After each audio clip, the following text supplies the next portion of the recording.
On a typical winter evening in London, if you stand in Hyde Park after dark and look east toward Knightsbridge, you'll see something that doesn't quite make sense on first observation. One Hyde Park, a complex of 4 towers designed by Rogers, Stirk, Harbour and Partners, completed in 2011, widely regarded as the most expensive residential development in the United Kingdom, will appear largely dark. Not a few lights off, largely dark. The kind of darkness you associate with a building that isn't occupied, not one whose apartments sell for anywhere between £3 million and £136 million. When journalists began investigating this pattern, the initial reading was intuitive and, as it turns out, precisely wrong. The building was a monument to excess, to capital deployed recklessly, to billionaires purchasing prestige properties the way someone else might buy a second car, out of habit, out of status, without particular intention of using them. The narrative of the Dark Tower became a symbol of grotesque inequality, the ultra-rich buying up the best addresses in one of the world's most expensive cities and simply forgetting about them, while ordinary Londoners were priced out of a 30-kilometer radius. This narrative is coherent. It is emotionally satisfying, and it is structurally incorrect. What I find most striking about One Hyde Park isn't the darkness. It's what the darkness is actually doing. When the ICIJ and The Guardian investigated the building's ownership structure, they found that almost 80% of its apartments had been acquired not by individuals, but by anonymous offshore entities, the majority of them registered in the British Virgin Islands. Of the apartments that had been sold, only 9 were registered with Westminster City Council for council tax as primary residences. 9, in a building where the cheapest unit cost £3 million. And here's the thing. That number is not the result of neglect. It's not the result of wealthy people losing track of paperwork. It is, on examination, the expected output of a system operating exactly as designed. The darkness isn't indifference. It's engineering. And when we follow the ownership structures backward through the land registry, through the BVI company registries, through the private documents held at law firms in Mayfair and Zurich, what emerges is a picture of capital management that is, in its own terms, entirely rational. The question worth asking isn't why the building is dark. The question is what problem the darkness is solving and for whom. Because once we understand that, we understand something much larger than a single residential complex in Knightsbridge. We're looking at a market within a market, one that operates by completely different rules than the one most people assume they're participating in. Let's follow this through from the beginning. There's a moment in the history of London's property market where 2 separate economies, one driven by the logic of housing, the other driven by the logic of capital preservation, began occupying the same physical space. Understanding how that happened requires going back not to a single policy decision, but to a convergence of forces that, in retrospect, was almost overdetermined.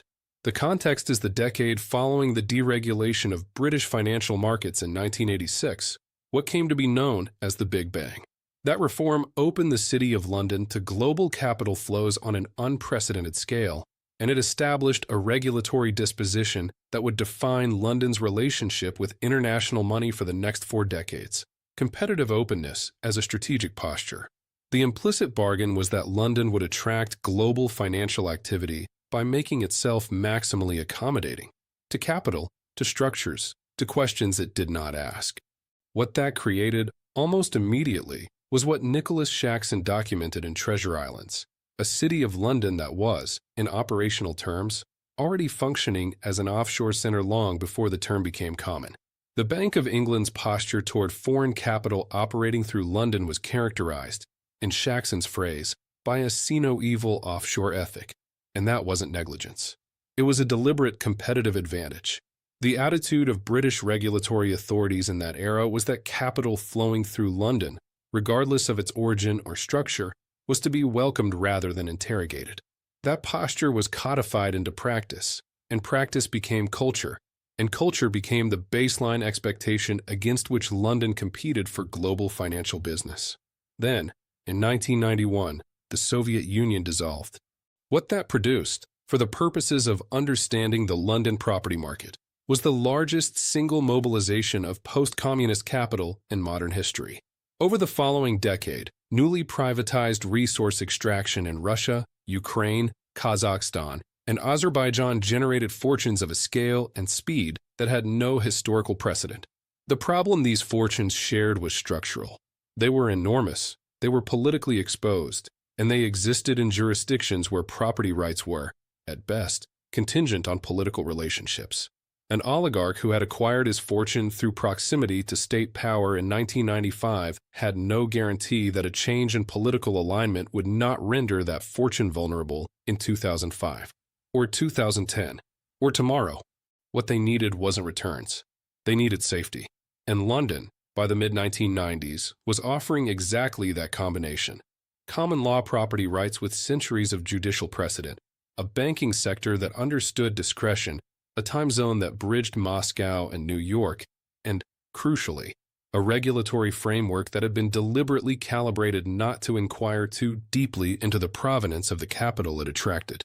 The term Londongrad entered the vocabulary as a journalistic shorthand for this phenomenon, but it wasn't an accident of geography or a spontaneous cultural affinity between Russian oligarchs and British real estate agents.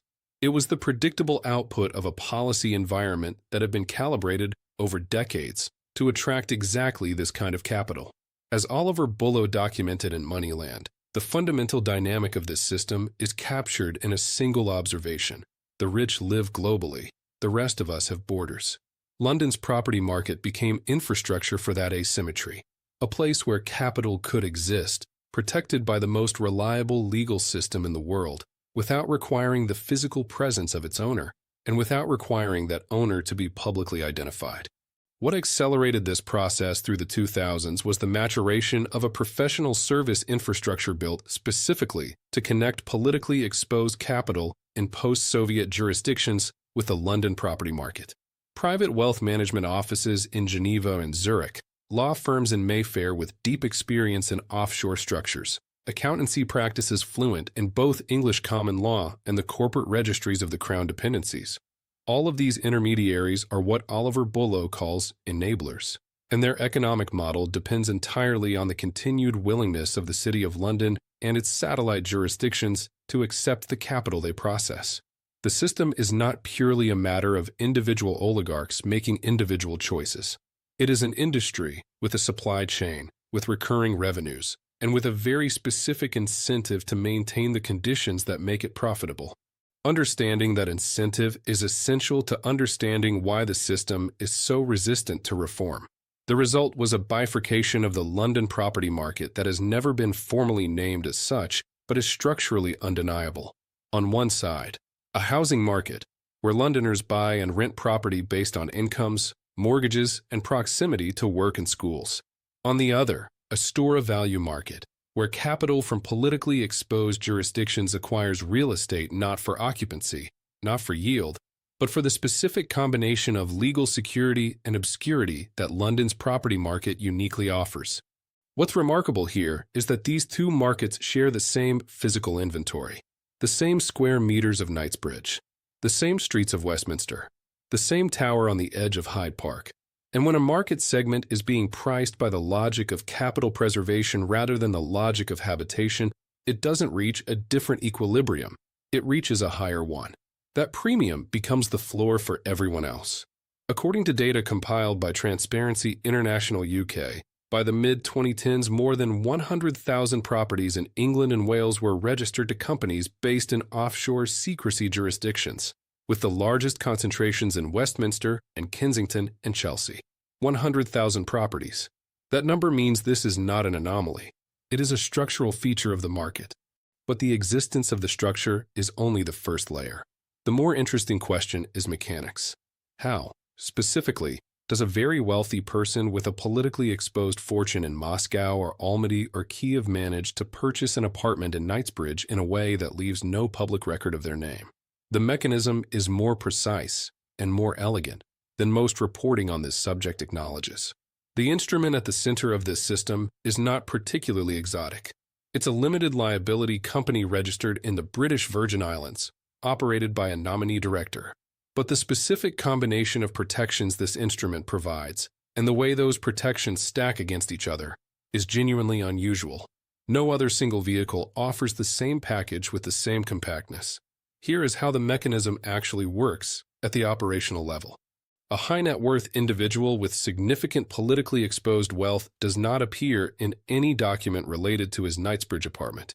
He doesn't need to. What he does instead is instruct his wealth management office, typically in Geneva or Zurich, to incorporate a company in the British Virgin Islands. This company has two directors. Both are nominees, professionals contracted specifically to appear in documents while exercising no real authority over the underlying asset. Their names are on the BVI company register. Their authority ends there. They will sign whatever they are instructed to sign, and they will know nothing meaningful about the beneficial owner's affairs. This is not an informal arrangement. It is a commercialized service offered at scale by firms that specialize in providing corporate presence to structures requiring discretion. Oliver Bullough documented a single address at 29 Harley Street in London that, at one point, served as the registered office of over 2,000 companies. Many of them nominee-operated shells providing exactly this service to clients who needed a credible corporate address without actual operational presence. The point is not the specific address. The point is that the nominee infrastructure is industrialized, with standardized pricing and documented processes for every contingency. The beneficial owner, the actual human being whose money purchased the company and who will ultimately control the asset, appears in a single document. A private declaration of trust stored in a filing cabinet at his solicitor's office, not registered anywhere, not accessible to any public authority, without specific legal compulsion and actual knowledge that the document exists. This BVI company then purchases the apartment. The Land Registry of England and Wales records, as the owner of the property, the name of the BVI company. That is the public record. The trail ends there. The name of the individual who paid for the apartment does not appear in any publicly searchable document anywhere. The protection this structure provides operates on three distinct levels simultaneously, and it's worth working through each because they are addressing different risks. The first protection is jurisdictional anchoring. The property sits inside English common law, the same legal framework that has protected property rights in England for centuries. This matters enormously from the perspective of a politically exposed individual in a jurisdiction where property rights are contingent on political relationships. Even if the buyer's government turns hostile, even if he falls out with the relevant power structure, even if international sanctions are threatened, the asset sits inside a legal system that is structurally resistant to arbitrary state seizure. The English courts do not recognize foreign government decrees as grounds for compulsorily transferring property held under a valid English title. The very stability that makes London expensive is also what makes this structure valuable. The second protection is informational opacity against the jurisdictions from which the capital originated. The British Virgin Islands do not participate in automatic exchange of beneficial ownership information with Russia, Ukraine, Azerbaijan, or Kazakhstan. An investigator or tax authority in those countries following the trail of an oligarch's assets would find, at the land registry, a BVI company name. And there it would stop. There is no routine administrative mechanism through which they can compel disclosure of the nominee relationship or the identity of the beneficial owner from BVI authorities. The Financial Secrecy Index compiled by the Tax Justice Network consistently ranks the BVI among the most opaque jurisdictions in the world for exactly this reason. Its financial infrastructure was specifically designed to provide non-recognition of foreign court judgments and minimal reporting requirements to external authorities. The third protection is the one most reporting overlooks. The structure enables asset transfer without any registrable event.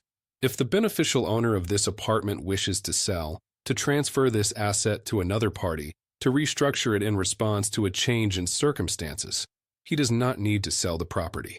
He sells the company. The BVI shell company that holds the title remains exactly as it was. What changes is the declaration of trust document in the solicitor's office. A new name appears on a private piece of paper in a private filing cabinet. The land registry sees no transaction. There is no new entry, no new stamp, no public record of the change. And critically, the sale of the holding company, rather than the underlying property, historically did not trigger stamp duty land tax in the UK, which on a property worth 50 or 100 million pounds represents a very substantial sum.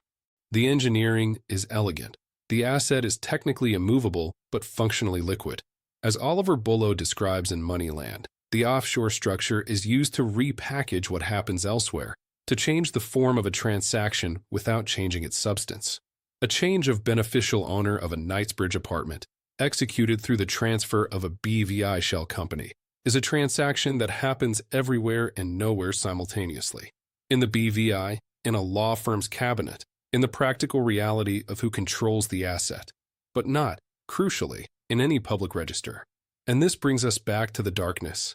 An empty apartment is not, under this model, an inefficiency. It is the optimal configuration. The moment you rent that apartment, you create income that must be declared somewhere, which means tax obligations, which means a relationship with a revenue authority. You create a tenancy agreement, which creates legal rights for a third party. You create a cash flow trail. Any of those elements reduces the asset's core value proposition, which is not habitation and not yield. It is clean, low maintenance, legally protected storage of capital in a stable jurisdiction, available for transfer at any moment with minimal friction. The apartment at One Hyde Park, dark on a winter evening, is not an asset forgotten. It is an asset in a ready configuration, positioned for the world it was built to navigate. Let's move from structure to documentation, because the mechanism we've described exists not only in theory. The most detailed single data point on One Hyde Park comes from the investigation published jointly by the ICIJ and The Guardian.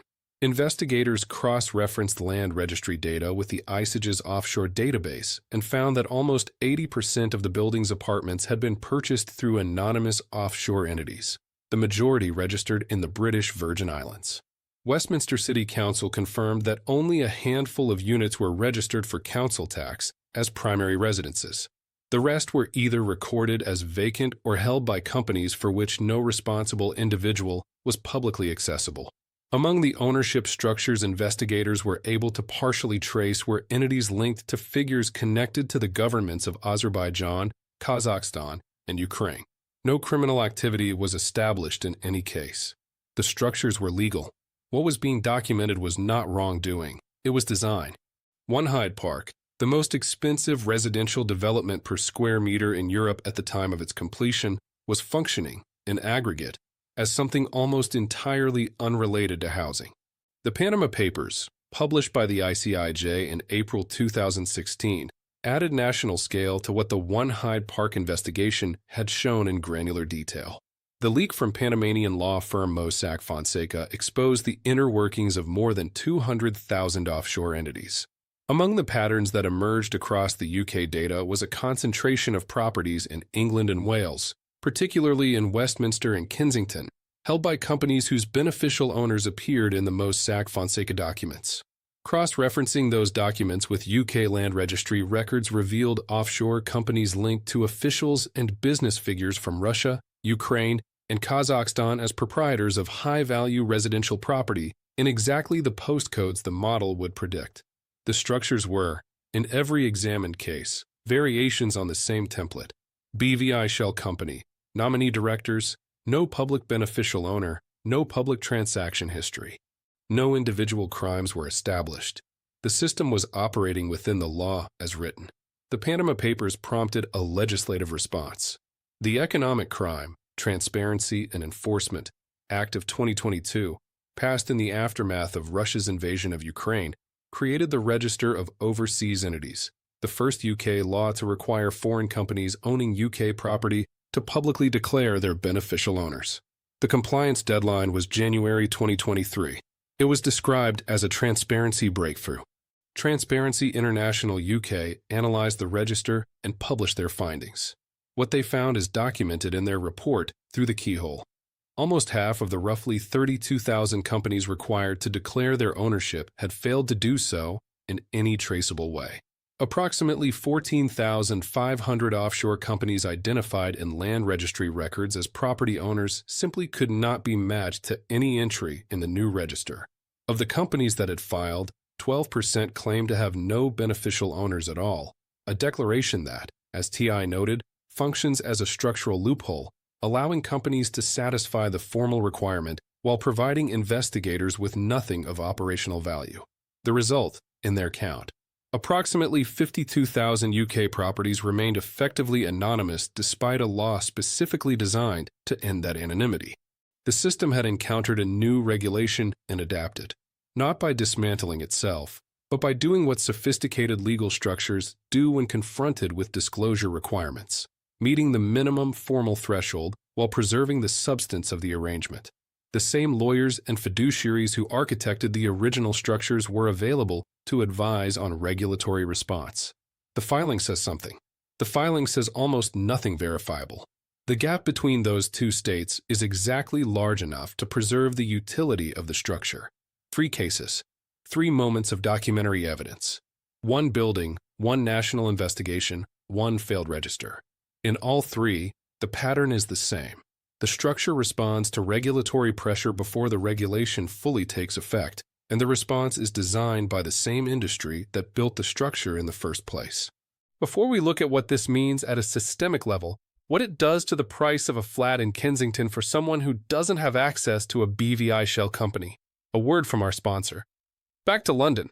What the One Hyde Park model produces at scale is not simply a collection of dark apartments.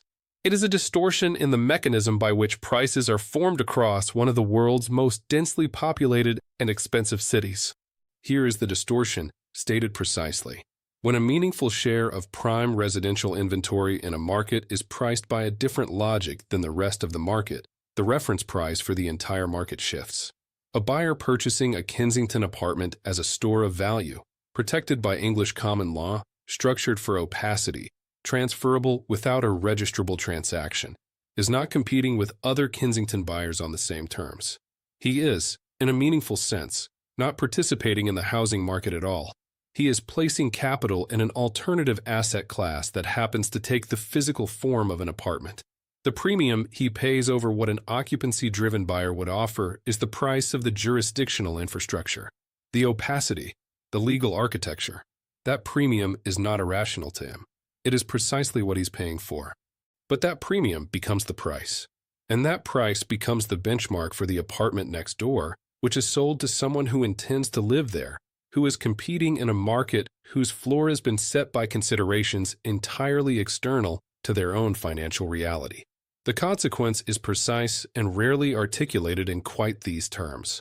The cost of patrimonial protection for politically exposed capital from post-Soviet jurisdictions is partially externalized onto British middle-class families attempting to buy in the same market, not through any intentional mechanism, not through any malicious design, simply because 2 systems with incompatible internal logics are competing for the same finite physical inventory of square meters.